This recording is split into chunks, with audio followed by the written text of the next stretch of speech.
are incredibly lucky to have partnered with the European movement in Scotland to present tonight's debate. Before we begin, though, I would like to thank my show debates conveners, Sarah McGee and Jamie Ghosh, for all their hard work in organising tonight's event. I'd also like to thank in particular Martin Roach for his tireless work in organising tonight's event, and also to all of his colleagues at EMiS for their tireless work, not only in making tonight's event possible, but in helping engage young people in Scotland and making sure that they have access to political life. Now, before we get started, I would just like to give a disclaimer to the audience to not try and shout too much, while I will permit an amusing amount of cackling. Joining us as well, we have an amazing panel of excellent academics and people from EMiS. The motion before the House this evening is this House believes the UK and Scotland should rejoin the EU. And to begin the debate, I'd like to welcome Alan Smith.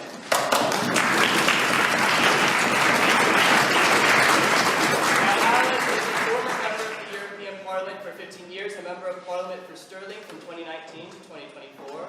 Alan has been a long leading voice on foreign affairs, agriculture, and Scotland's relationship with the EU. Currently the SNP's candidate for Stirling in the upcoming Scottish Parliament election. He also serves as Vice President of the European Movement of Scotland and Chair of Creative Stirling. Alan.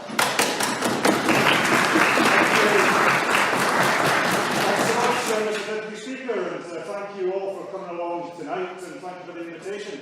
I'll confess I'm doing a wee bit reflective this evening because when I was a student 300 years ago, when I was visiting friends at GUU, I'll confess I never made it past the bar, so it's nice to be in such salubrious surroundings and such good company. But I'm very proud to present the motion to us all this evening to suggest that we need to get back into the European Union, Scotland and the UK. There are a range of views about Scotland's constitutional future on our side of this proposition, I don't doubt. In this room, I don't doubt. That's fine. We agree, on this side at least, that European Union membership is crucial to our recovery from COVID as a society and as an economy. So I'm looking forward to tonight's discussion and very open to points of information, and look forward to the debate. Because I believe that Brexit was a crime against the next generation. Brexit took away rights that I enjoyed, that you won't. I'm speaking to the younger folks in the room. I took advantage of the Europeans' rights. I was born in 1973. I have never not been European until I wasn't. I took advantage of those rights when I studied at Heidelberg University on the Erasmus year. I studied at Orleans for a semester. I studied at College of Europe. I was a ref on the Costa Brava. You will not see that on any official biographies, but I took advantage of those European rights. I had an entire continent to go and live, work, study around. And you don't. It's still possible, but there's more paperwork, there's more hassle.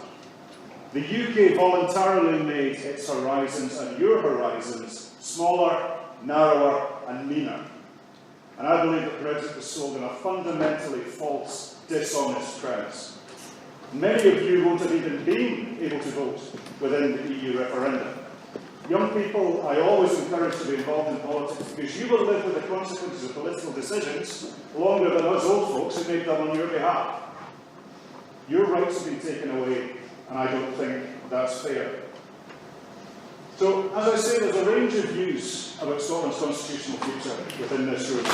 I believe, as an SNP politician, you kind of hope so, I believe Scotland's best future is an independent state, rejoining the European Union, taking our place alongside our neighbours Ireland, Denmark, Sweden, Finland, small northern European states that work together. The EU for me is not a transactional arrangement, it's a point of deep identity. I have always been a Scottish European. I have always liked to see politicians and countries working together. Because I think you get more done when you do. I'm also not interested in relitigating old arguments. I accept what happened in the independence referendum in 2014. I accept what happened in the EU referendum in 2016. Much as we could have many happy adventures about Scotland voted clearly to remain and was taken out anyway. There are those who were active in Leave and talking about the democratic deficit. Well, there's one right there. There is a deep injustice in much of it. But I'm talking about the future. I'm talking about 10 years after the EU referendum, a number of years after actually leaving. I believe that people are entitled to believe the promises that are made to them. And this is my point about Brexit being sold on a false premise. The EU Leave campaign was everything you like, you'll keep, everything you don't rate or don't care about or don't understand, we'll get rid of. We'll have sovereignty because what do foreigners know about running countries anyway? Who wouldn't vote for that? People were entitled to believe the promises that were made them. 10 years later, we can say with certainty that the UK is a smaller, meaner, more isolated place than it was. And I don't say that with any satisfaction whatsoever. I want to see the UK do well. I want to see Scotland independent, but our closest neighbour and deepest friends should be having a good time as well. And I believe that EU membership will be fundamental to that. Because I say the EU is not about a transactional relation for me. It's about international solidarity in action. It's about cooperation across a continent that for millennia has been more used to swords and guns and tanks and bombs than it's been used to dialogue and diplomacy. And the EU is about like-minded countries working together. And in a world where the rules-based international order is under more pressure than it's been since it was established, I think that's important, and I want to see Scotland and the UK part of that. If you told me a year ago that the EU and the UK, one soldier, would be deploying troops to Greenland to put off potential US hostility, I would not have agreed. I would not take me seriously. The world is in a deeply unstable, deeply unpleasant place, and a lot of people are very adrift from their moorings, and I believe having friends and allies that work together is all the more important, and it grieves me that the UK is outside the EU looking in. So I think we can do better, and the loss of rights that we have suffered, you have suffered, we get back. And there is an element of the UK debate that says, well, the EU should just give us those rights anyway. It's unfair. No, it's not. The UK decided voluntarily to not be a member of the EU, and once you leave the club, you're not members and you don't get the goodies. I want the rights that you should have to be part of the European Union, to live, work, study, eventually retire in the EU on that territory. We get that back with rejoining the EU. So I'm not interested in relitigating old battles. And I am glad to see some movement within the UK that people in some parties are talking about rejoining the customs union, the single market. I'm clear. It's EU membership that is the best option for Scotland and the UK and for all of you in this room. So I hope you'll back the proposition this evening. Thank you.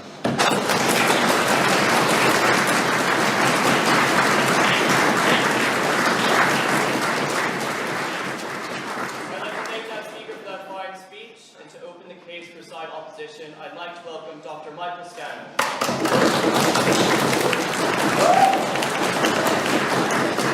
Scanlon is a lecturer in politics at the University of Glasgow and co-convener of Politics 1A, along with an honours course on populism. He's a former Eurocrat with sorts of having spent several years as a press officer for an MEP decades ago. As well as being a published author on populism, he is also co-author of the Scottish Liberal Democrats 2004 Euro Elections Manifesto, something he generally keeps quiet.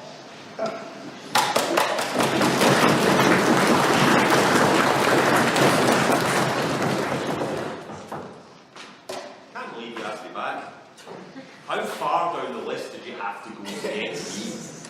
Like, the janitor at the Rankin building? No, she says no, come on, get Scanlon. Right, last time I stood here, it was a Celtic-supporting Republican trying to argue why Irish reunification was a bad idea. Clearly I like losing these things, because here I am again, having obviously not offended enough people last time, to be banned for life and try and convince a bunch of wishy-washy, liberal undergraduates and Euroscans that rejoining the sainted EU is a bad idea. How am I doing so far?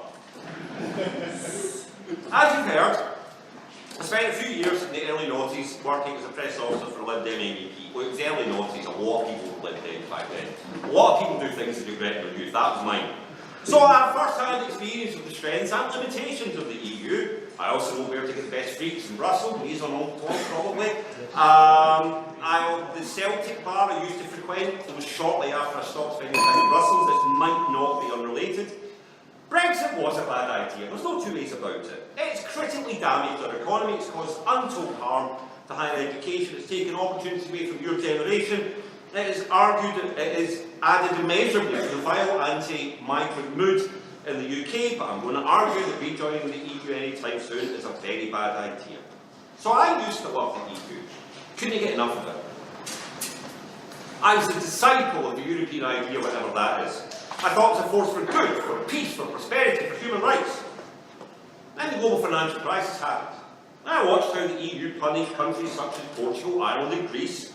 I watched the response to the Syriza government in Greece trying to create an alternative to neoliberalism being crushed by the EU, and I stopped thinking this is a force for good and I started thinking this is a force for neoliberalism. Then I thought, okay, so what is neoliberalism and what are the alternatives?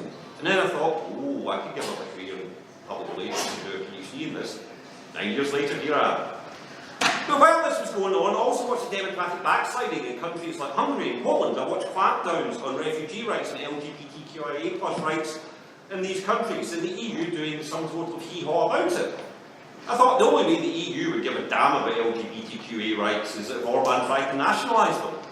So I don't understand why people love the EU. It's a problematic trading bloc whose primary purpose is to defend capital. A purpose which trumps everything else. To be fair, I don't understand why people put all their faith in any political structure, leader or party. I mean, I could go on all day about how problematic the EU is, but that's not my point. For me, the EU is like FIFA. It is self-serving, it is arrogant, it is elitist, it's unreformable. But, like FIFA, if you want to be at the game, it's probably a good idea to be a member. So if this is true, why not push to rejoin? Well, there's a number of reasons. Is my push good? Hello? No, there is never one reason for anything. But I'm going to focus on the political reasons, as these are, in my opinion, the most pressing. 2016 referendum was toxic. It was a populist radical right uprising against a political class seen to have left the people behind. It came after the MP expenses crisis, which critically damaged public trust in system politics, a trust still not rebuilt.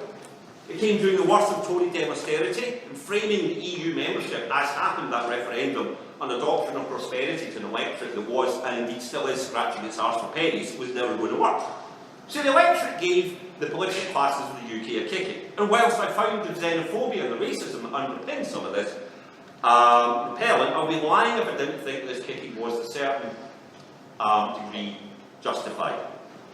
It split the country, and the wounds are nowhere close to healing. Do we want to go through the trauma of this again, when we could have the opportunity of a stronger relationship with the EU without another referendum? We could have a customs union. We could even possibly return to free movement. We could have this Starmer, or whoever replaces him after Labour get battered like a piece of Paisley in the elections, finds what passes for a backbone of the Parliamentary Labour Party. See, if you've been to one of my lectures, you'll know that I take quite a flippant view of politics, and there's a reason for this. It's absolutely bloody terrifying. And if you didn't laugh, you curl up on a ball and saw. I'm very glad there's a tablecloth here, because I might be doing that later. But I'm genuinely scared of a reformed UK government. I find them and everything they stand for abhorrent. I look at the slide into authoritarianism in the US and I genuinely worry this is our future here. And it's not the job of political scientists to predict the future, but my worry is that if Labour were to put a rejoin referendum on the 2029 platform, they are handing the election on a plate to Farage. That does not bear thinking about.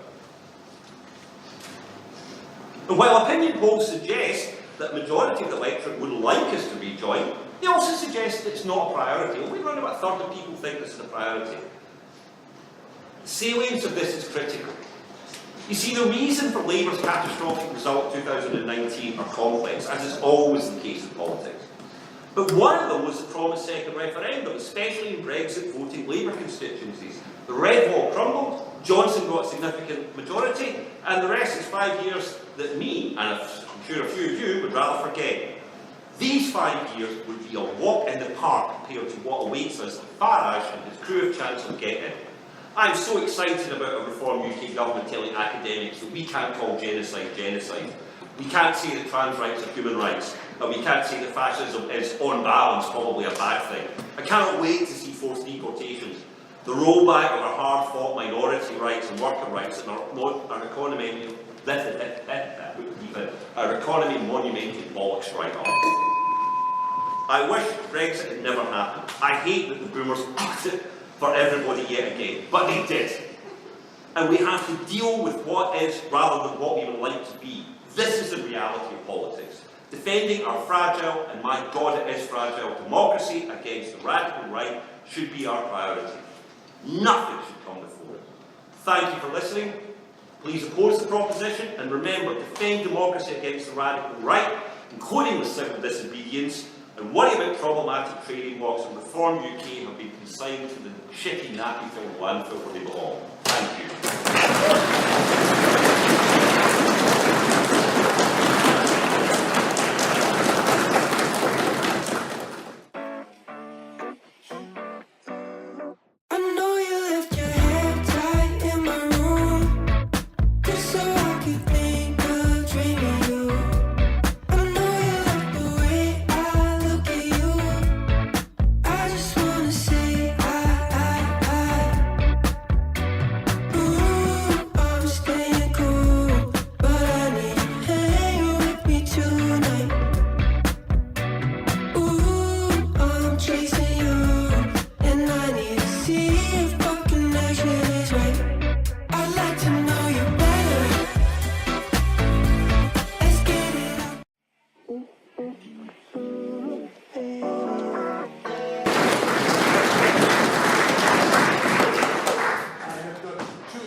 for being here. One of them is that I used to wear that black gown there and spend huge amounts of time debating in this august arena, sent me to Canada as one half of the UK debating team in the happy days when governments had too much money, and I discovered the pleasures of debating from Newfoundland to Vancouver Island, all on public money. Amazing. And the second reason, the first one gave me a taste for travelling internationally at other people's expense. And I warmly commend that example to you in your future professional lives. Travel at other people's expense is more comfortable. You see, she agreed. The second reason for having eligibility to participate in this grand gathering is that I, and there aren't many, lost my job because of Brexit. In 5 years and 11 months and 2 weeks ago, my mandate at the European Court came to an end. So I'd like to share with you a personal recollection, and then I'd like to give you an example, and then I'd like to offer a warning. So the personal recollection is this. I was a judge in Luxembourg. Fascinating, fascinating job. 28 countries, 24 official languages, one working language, which was French. And so we sat as 3s or 5s or 15s, depending on the importance of the case. The other judges had a huge range of backgrounds. If you were to look at the Scottish bench or the London bench, you would see a predominantly male, predominantly privately educated, trained bunch of barristers and advocates, and a few outsiders. But in Luxembourg, of course, much, much, much variety. So one was the secretary of a queen, one was a canon lawyer, a number were criminal prosecutors, several were professors, only a few were practicing lawyers. And the political background that they came from was vastly different. I sat with a man who grew up under Stalin, whose first language was Russian, who at the end of a deliberation would tell fantastic stories, hilarious ones, about the KGB, the nun, and the psychiatrist, and all that. And so, when we had a case, we would discover that people approach the question of prescription, that's to say lapse of time, or statutory construction, that's what do these words really mean, discretion. Those notions varied hugely. but we were 3 or 5 or 15, and we had to reach an agreement. And that sometimes was easy, and common sense worked, but sometimes the principles blocked it. So we had to haggle and haggle and haggle to agree on a solution. Now, my uncle served in the First World War. My cousin was killed in the Second. If you speak to your parents or maybe your grandparents, they will tell you, I hope, stories about conflict, about blood, about war. And one of the magnificent things which the European Union, as it's now called, achieved was the end of military rivalry in Western Europe. And the second thing it achieved, maybe 20 years later, was the collapse of the Berlin Wall. So whatever we may say about the failures of the European Union, and whatever lawyers may say about one or other judgment where the court got it wrong, maybe they did, but there is no doubt in my mind that solution by compromise, discussion and negotiation is better to conflict. So that's my personal recollection of participating to a small degree in the creation of the European Union. Now, second I was going to talk about is a practical example. Many people here may be engineers. If so, confess. Oh, well, okay, all right, an endangered species. This is the University of Kelvin. I would have hoped for more. But if you're an engineer, you'll know, or you should know, about patents.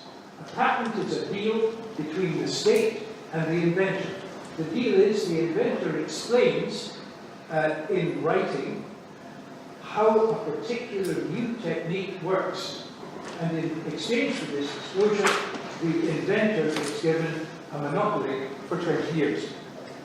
That's well established. Goes back to the treaty, is that 5 minutes or 6? Ooh, dear me. Right. Biotechnological inventions cannot conveniently be described without access to the glop, the glue, the magic organic substance. And so there was, a number of years ago, no consensus in the European Union about how to protect biotechnological inventions. And I had a slight personal involvement in it. A new regime was designed by the European Union in conjunction with 28 countries, and now we have a single system for the patenting of biotechnological inventions. So it is wrong to regard Europe as the source of the imposing on grumpy member states of unreasonable and impractical solutions. Now, I'm going to overrun shamelessly. Mr. President, you may gavel me down, but I shall say a wee bit more.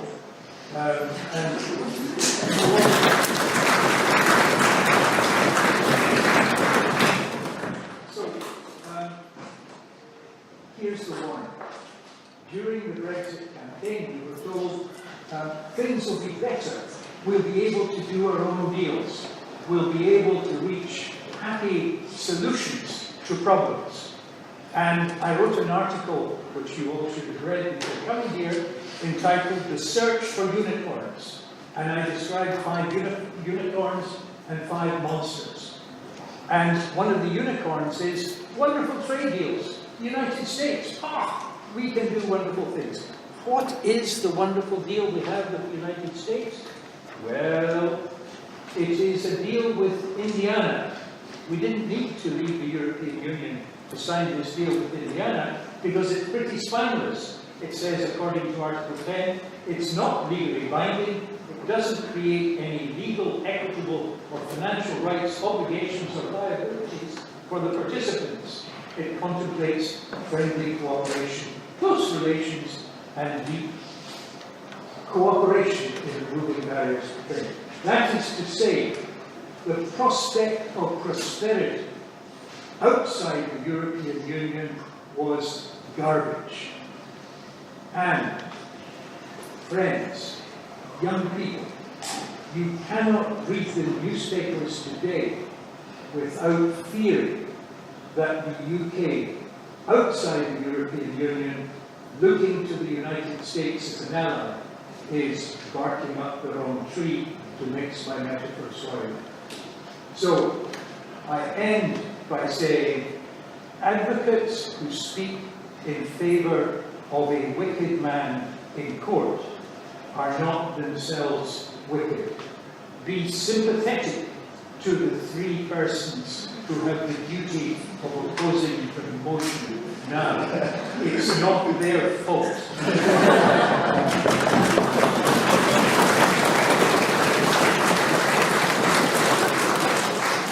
I won't suggest how you vote other than saying the answer, vote wisely.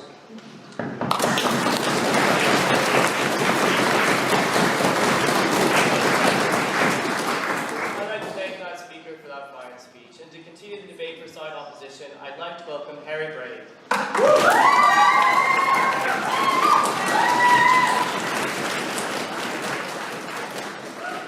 Hailing from Prochdammy in Stirlingshire, Harry Braid is a second-year law student and an accomplished debater here at the Glasgow University Union. He's represented the GEU at the European and World Championships, including most recently in Sofia, Bulgaria, during the winter holidays. Harry also serves as the Union's Deputy Junior Debates Trainer and a Whig parliamentary clerk.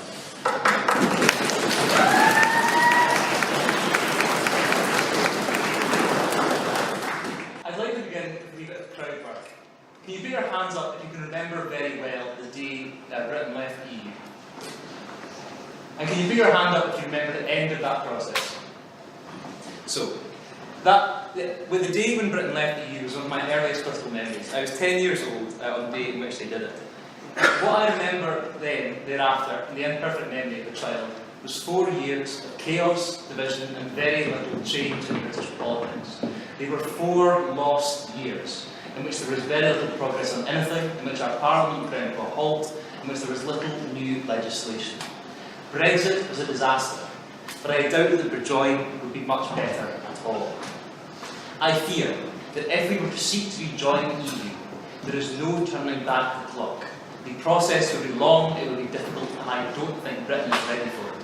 I don't think Britain is in a position today when we can lose at least another 4 years to the process of going back into Europe.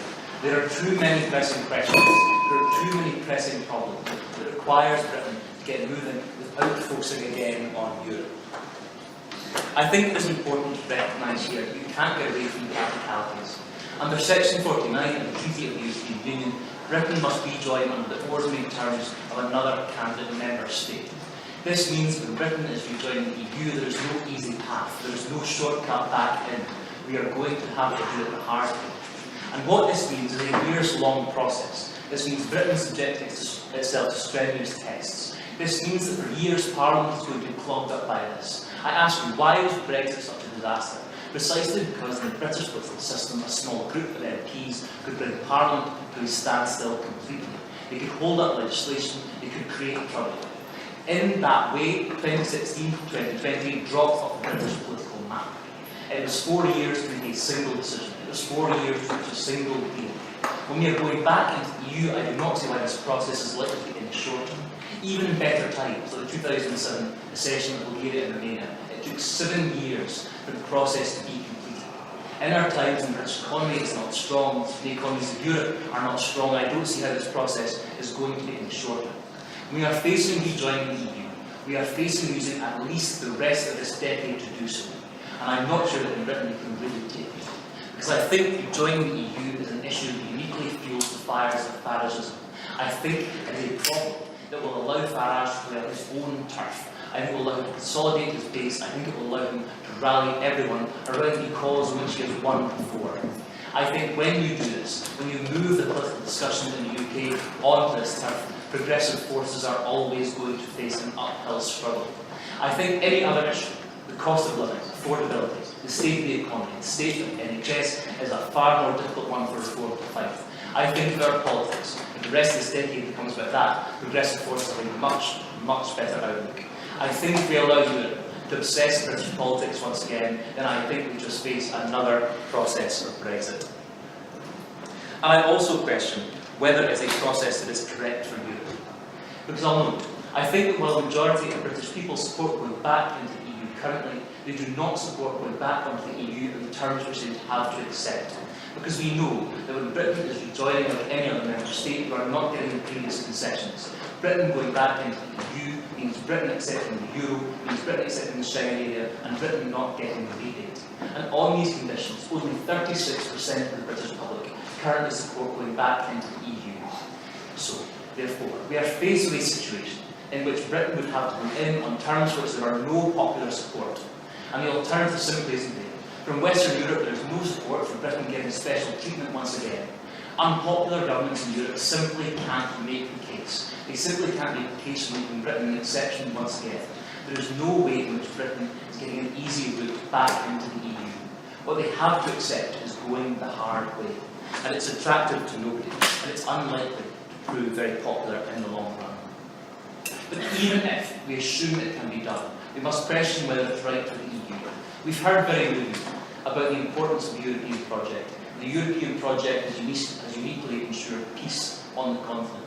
It has uniquely brought about a political system that is based on dialogue and discussion instead of war. And it's based on the principle of the ever closer union.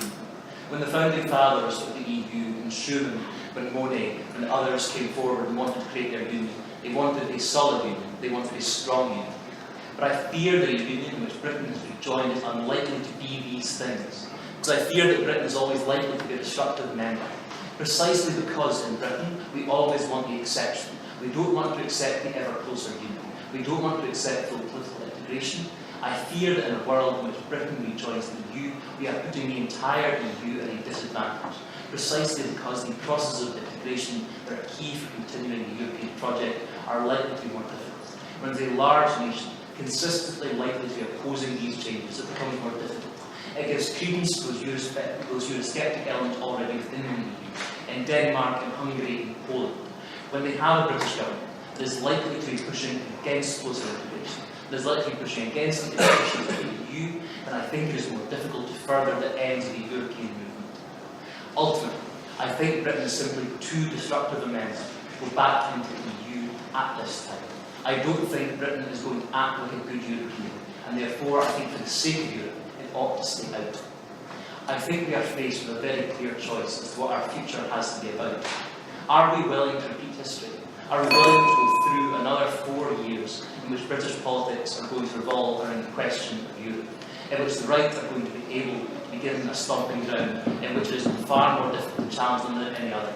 Is it right that we would spend 4 more years, the rest of the 2020s, doing this rather than focusing on the very real things that are wrong in the British public services, that are very much wrong in the British economy? There's only so much time and attention the media can have. There's only so much time and attention that Parliament can have. When we are considering the outlook for the UK, for Scotland and for the EU, there is only limited time. There is only limited resources. So I ask the audience, can Scotland afford to repeat history? Can the UK afford to repeat history? Can the EU afford to repeat history in going through a long, interminable process of trying to get integration that is unpopular and difficult? If the answer is no, then this motion must be rejected. Thank you.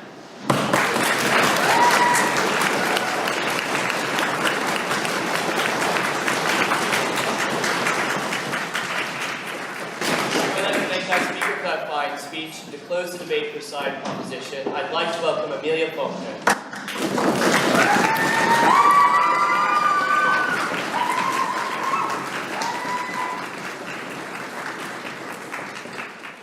Amelia is a second-year law student and a distinguished parliamentary speaker for the Whig Club in this chamber, and also the publicity and social secretary of the Dialectic Society. She is also a highly accomplished public speaker, as Amelia previously won Best Rhetoric in the Dialectic Society's Rhetoric Cup.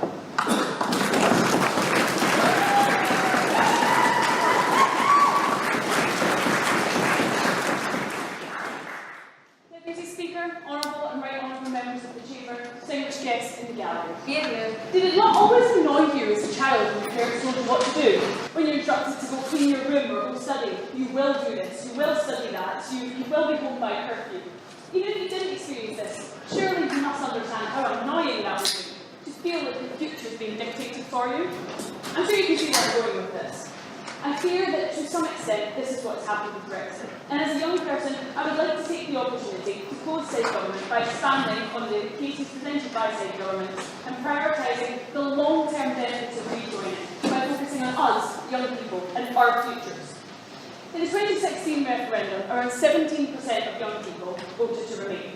Almost 3/4 of us didn't want Brexit, didn't think it would be beneficial, and here we are, almost like children being told what to do, living in a UK where we're not part of the EU just because the adults decided otherwise, and the core side opposition would make a point on this. I understand the practicality.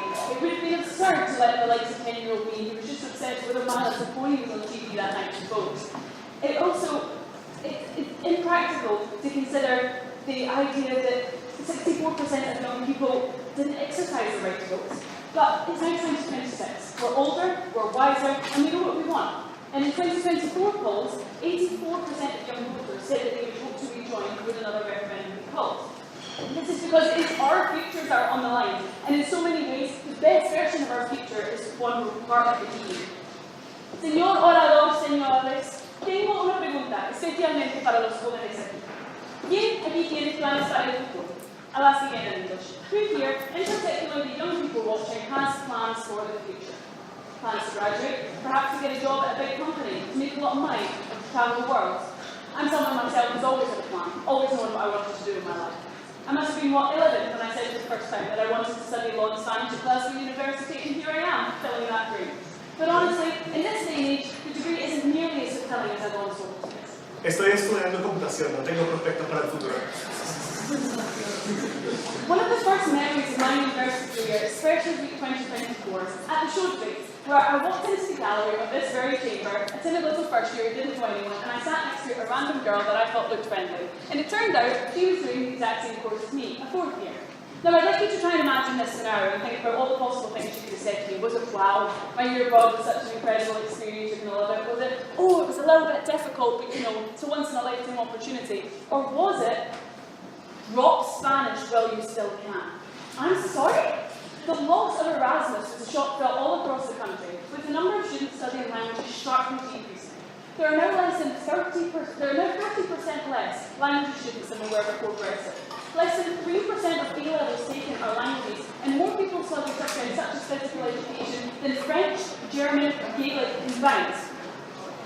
The British language crisis has gotten so bad that universities such as Aberdeen and Nottingham are considering scrapping the degrees altogether. And while this is a move in the right direction that the UK will be rejoining the Erasmus scheme in 2027, it's certainly better than the domestic touring scheme we're currently operating under. It works best within EU membership.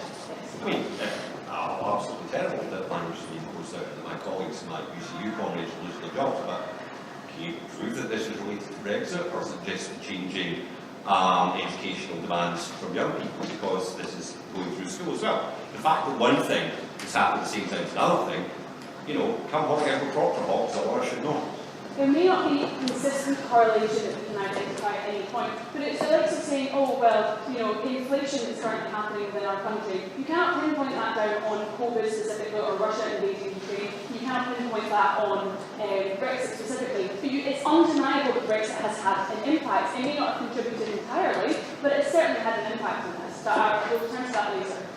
But we plan to rejoin Erasmus, we will be as a third-party associate rather than a role-maker. We will contribute, but not be able to make any decisions or have any influence. And that goes against the sovereignty that supporters of the opposition want us to have. It is also costing us 4 times what it did before for no extra real benefit, and that's what us being allowed a 30% discount. It will never be the same. Students will still need to apply for visas, an expensive and time-consuming process that, in all honesty, many young people are too lazy to engage with. Without freedom of movement, inbound student mobility can never be expanded to the same as it was, meaning our campuses will not have as much cultural diversity and multilingualism. Freedom of movement is a huge loss for UK nationals. Before Brexit, we were able to live, study and work in 27 different countries freely. With the EU having a population of nearly 450 million people, it was the largest nearby labour market that we had free access to. And despite being able to travel, building a life abroad is not the same as booking a holiday. Even if you have no interest in working abroad, this also has a severe impact on access to labour. More than half of the members of the Confederation of the British Industry are worried that without free movement, there are not enough skilled workers in the UK. If we rejoin the EU, the larger the pool, the more opportunities for us and the more opportunities for Britain to grow and prosper as a country. It's a win-win. In terms of trade in the economy, it is undeniable that the UK is in quite stages now, with the levels of recession, as I have previously mentioned. And while it is difficult to pinpoint which parts of these specifically were caused by Brexit, as described in the Brexit files reports, the consequences of Brexit are slow puncture. The Office for Budget Responsibility predicts that in the long term, exports and imports of goods and services will decrease by 15%, and the overall size of the British economy will fall by 4%, to the equivalent of a loss of around £100 billion. This is despite entering trade agreements with countries such as Australia, New Zealand, India and the US, sets increase in GDP by a mere 0.57% at most. And these connections include significantly higher trade tariffs than we had as an EU country. With access to the single market, we would be restored to having free movement of goods, services and capital in one of the largest and most prosperous markets in the world, reduce trade barriers and contribute to economic growth. There are many concerns as well about the cost of re-entering the EU. Through your time as an EU member, it is said, as side opposition brought up, that we would spend approximately £215 million a week as a net contributor to the EU budget. When leaving the EU, we were told that this money would be spent for our public services, such as the NHS, which 6 years down the line have still not received sufficient funding to not be struggling. Therefore, in the long run, we believe that it is more vital to invest connections as a member of the EU. We may not know exactly what the future holds for this country, but do you know what we do know? We know who holds the future. And in order to live your life with access to different professions and opportunities, to live in a world that's freer, more prosperous and with a stronger economy, we urge you to believe that Scotland and the UK should rejoin the EU, and we urge you to take government. Thank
From side opposition to conclude the debate as a whole, I'd like to welcome Harvey.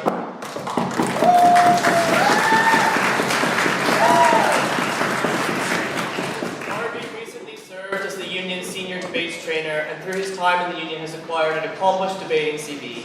His most recent accomplishment is breaking as a judge at the European Debating Championships and adjudicating a semi-final. He has also won the St Andrews Open and represented the union at several major international debating tournaments, including multiple World University Debating Championships.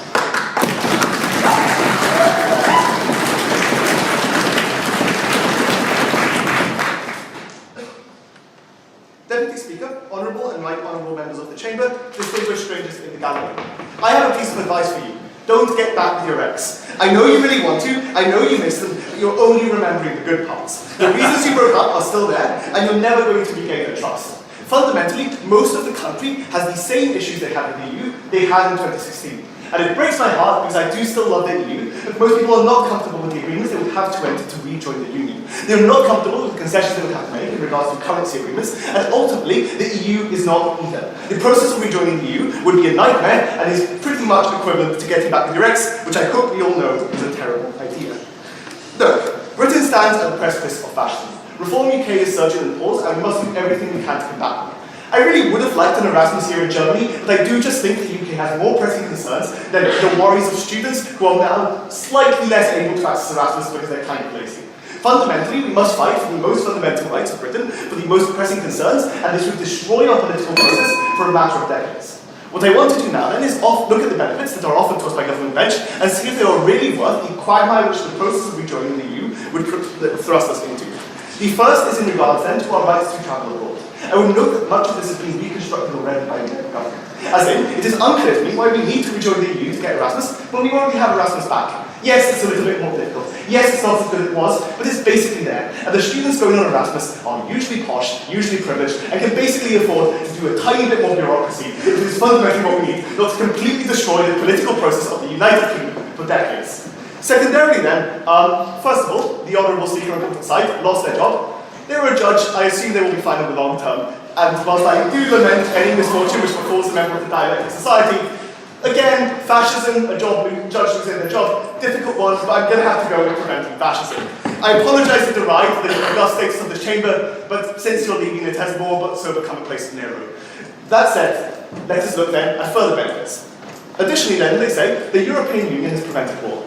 First of all, it is unclear to me why the European Union is the only way that Britain can actually do this. As in, we do still have NATO, and we do still have strategic alliances with the European Union to maintain a world of peace. But secondarily, if the European Union's mandate is to prevent war in Europe, I would ask Ukraine how that's going. They actually haven't achieved that goal. Russia was aided and abetted as an imperialistic power by the EU and powers like Angela Merkel, who actively traded with Russia and increased its power in the region. The goal of preventing war in Europe has been a unanimous failure on part of the EU, and it is not clear why rejoining the institution would get us any closer to that goal. It is therefore the case that even if leaving the EU was a mistake, and perhaps maybe the EU was at providing policy to protect the world, rejoining it offers us no clear benefit in reconstructing peace in Europe.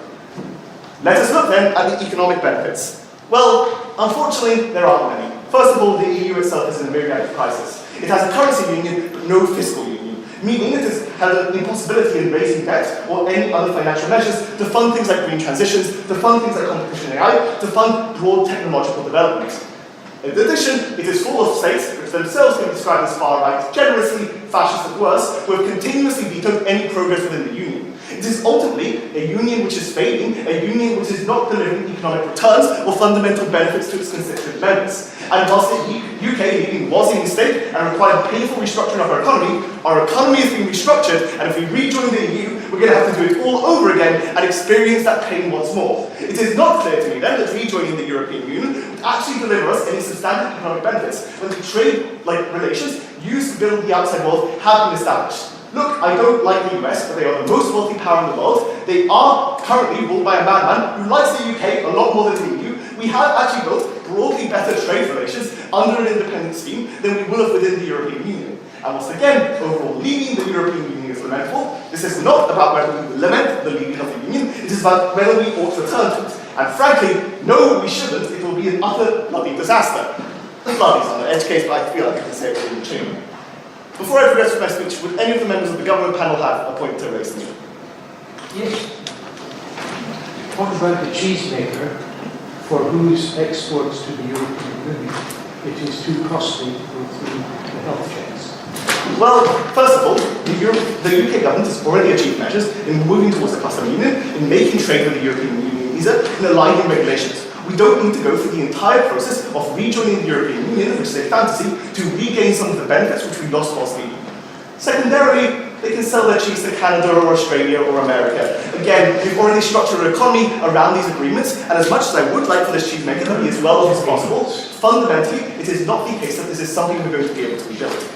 Look, 20% of voters, only 20% believe Labour has the mandate to rejoin the EU.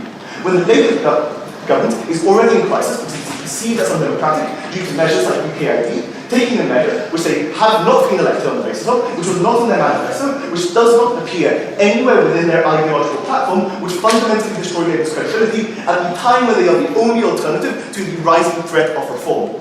Rejoining the EU would be equally perilous because European technocrats understand that the next people in government will be bloody insane, as in reform, meaning they are likely to delay the process. They are likely to impose strict and harsh measures in how the UK rejoins. They are likely to do things like require further concessions, such as joining the euro. This is going to be a process which is lengthy and painful and costly for the members of Europe, for the members of Britain, and which will harm both unions, making them worse for their inhabitants. I do wish we could return to a world in which we lived in the European Union. I do wish we could instantly teleport back to 2016 and change the outcome of the referendum. But that is not fundamentally the world we live in. The proposition that government must stand behind is one where we actively take key measures to rejoin the EU. And the benefits they describe, first of all, are not clear in the manifestation because they are simply the benefits that we have when we were in the EU, not when we rejoin, and will require substantially harsher concessions. But secondarily, are not told to us why we ought to care more about them than the imminent political threats which the UK faces, than the absolute political collapse which the UK will experience for a decade. Fundamentally, if we all we care about is building a better future, we cannot risk dividing the country once more, such that we cannot achieve the fundamental reforms and measures that the UK needs to become a prosperous society once more.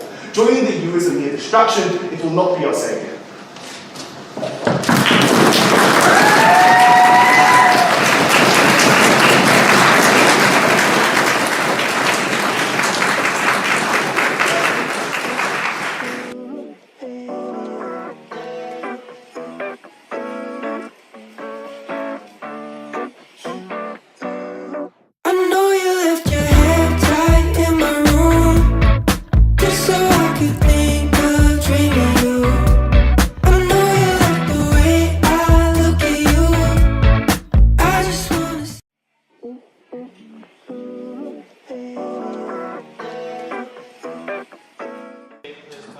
We'll now move into a vote of acclamation to allow the audience to decide which side of the debate is won. So I invite you all to just yell, shout, bang on the seats when the side is called that you support. So all those who side for opposition.